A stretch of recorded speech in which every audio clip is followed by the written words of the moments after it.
Hi, I'm Philip Gadsden, Director of Seafood for Harris Teeter.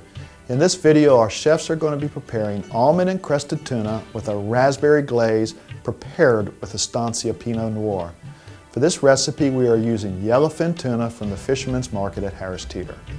Yellowfin tuna is great for this recipe because of its firm texture and its mild, meaty flavor.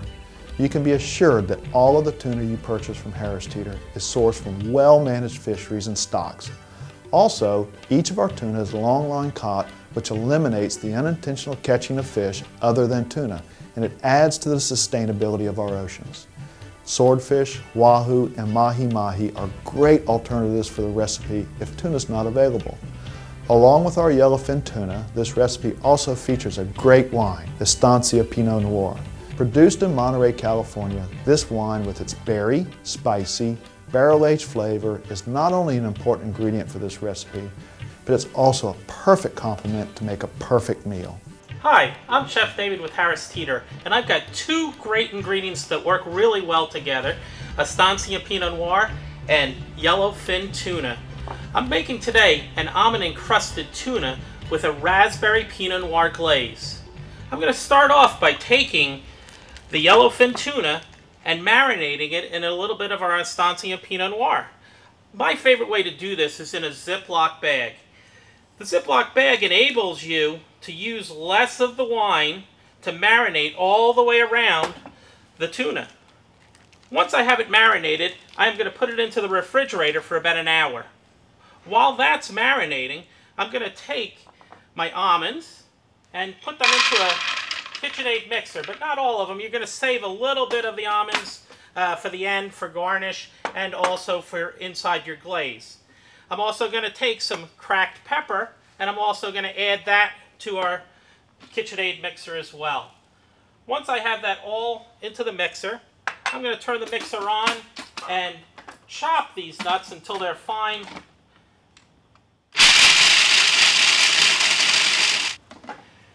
I've got an example of what they should look like after they're chopped here. After they're chopped, I'm going to add the cornstarch. Once the cornstarch is in, I'm going to chop them just for a little bit again, not too much, and then my breading will be made. Once I have that all chopped, it should look like this. Then I'm going to go to the refrigerator, and I'm going to remove the yellowfin tuna from the Estancia Pinot Noir and just let them dry on a paper towel. I'm going to pat dry them on the paper towel here. Be careful that you don't spill your Pinot Noir onto the counter afterwards. After I've got them lightly patted dry, I'm going to stick them into the breading mixture and coat the outside of each one.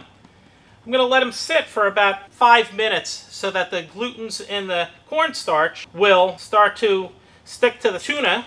Otherwise, it's going to peel off in your pan when you start to sear it on both sides. Well, that's sitting for 5 minutes. I'm going to start to heat my saute pan. Now, I'm going to want a nice hot saute pan, but not too hot that it's going to end up burning the nuts on the outside. So you want a medium-high heat. What's going to end up happening is your oil's going to cool your pan just a little bit. You're going to see a little bit of smoke as you do this. You're going to want to take your tuna and add it to the pan. Move that oil around so it hits all sides of the tuna. And once again, don't let it get too hot or else your nuts are going to burn on the outside. It's going to happen very quickly. See how quick that is? This is a great quick dish. This is one of the reasons I like this dish. On a busy day, getting home in the afternoon, marinate your tuna, get everything together, and in just minutes, you'll have a great dish. Things are coming along. It's only going to take about a minute to 2 on each side. One thing that you want to remember when cooking tuna, such a lean fish that you want to leave it rare to medium rare. If you overcook tuna, it tends to get dry. I'm just going to move it around to sear all the sides. And once I have that seared, I'm going to take it off the heat and return it to a plate. At this point, I'm going to just let my pan cool just a little bit so that I can add my wine. Remember, if you add it when it's too hot, it's going to end up splashing.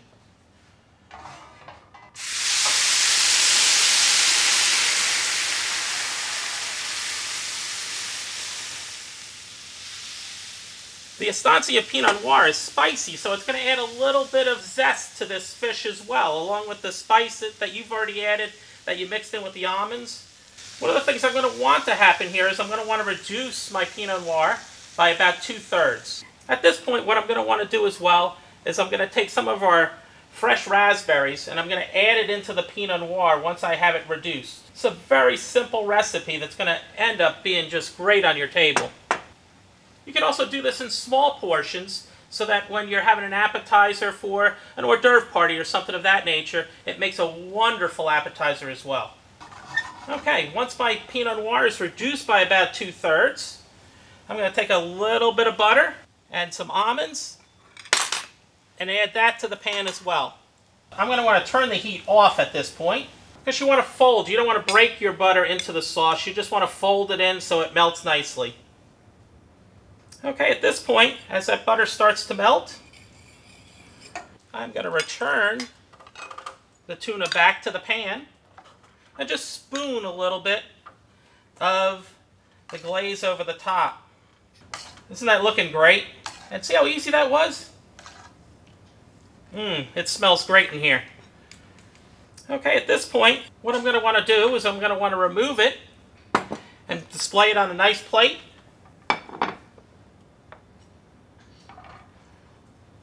You're going to want to put some of the glaze over the top.